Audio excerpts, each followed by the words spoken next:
ప్రభుత్వ శాఖల పనితీరులో మార్పులు రావాలన్నారు CM KCR. Know your district, plan your district కార్యక్రమాలు నిర్వహించాలని అధికారులకు సూచించారు.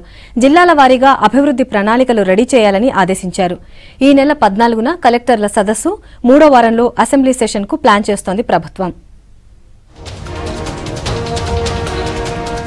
కొత్త జిల్లాల్లో పాలన, అభివృద్ధి కార్యక్రమాలపై ఫోకస్ చేశారు సీఎం కేసీఆర్. 31 జిల్లాలు 4 యూనిట్లుగా వేరువేరు ప్రణాళికలు రెడీ చేయాలని అధికారులకు ఆదేశించారు. దీనిపై దిశానిర్దేశం చేయడానికి ఈ నెల 14న హైదరాబాద్లో అన్ని జిల్లాల కలెక్టర్లతో సదస్సు నిర్వహించాలని డిసైడ్ అయ్యారు ముఖ్యమంత్రి. జిల్లాల అభివృద్ధి ప్రణాళికపై ప్రగతి భవన్లో సమీక్ష నిర్వహించారు సీఎం. మంత్రి కేటీఆర్, సిఎస్ ప్రదీప్ చంద్ర, ప్రభుత్వ ముఖ్య సలహాదారు రాజీవ్ శర్మ, సలహాదారులు, సీనియర్ ఐఏఎస్ అధికారులు రివ్యూకు అటెండ్ అయ్యారు. ప్రభుత్వ శాఖల పనితీరులో మార్పు రావాలన్నారు ముఖ్యమంత్రి. జిల్లాల ప్రాధాన్యతలతో ప్రభుత్వ కార్యక్రమాలు ఉండాలని, ప్రతి జిల్లాకు ఒకే రకమైన పద్ధతులు ఉండాల్సిన అవసరం లేదన్నారు. కలెక్టర్లు బాధ్యత తీసుకుని 2 నెలలు కావస్తుండటంతో వారికి జిల్లాపై ఓ అవగాహన వచ్చి ఉంటుందన్నారు సీఎం. మరికొన్ని అంశాల్లో అధ్యయనం చేసేలా మార్గదర్శకం చేయాలని అధికారులకు సూచించారు.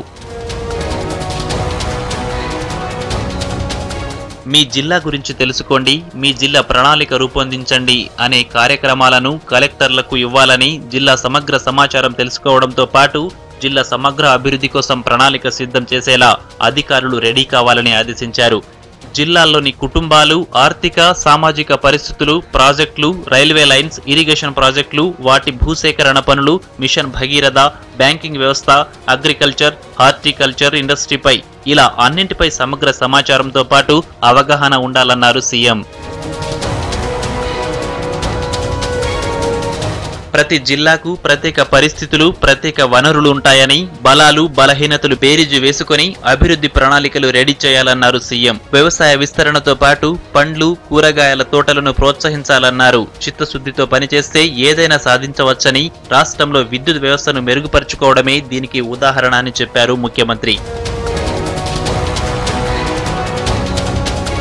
జిల్లా యూనిట్ గా కేంద్ర ప్రభుత్వం నుంచి రావాల్సిన సంస్థలు, నిధులకు సంబంధించి రిపోర్టు రెడీ చేయాలని అధికారులకు ఆదేశించారు ముఖ్యమంత్రి.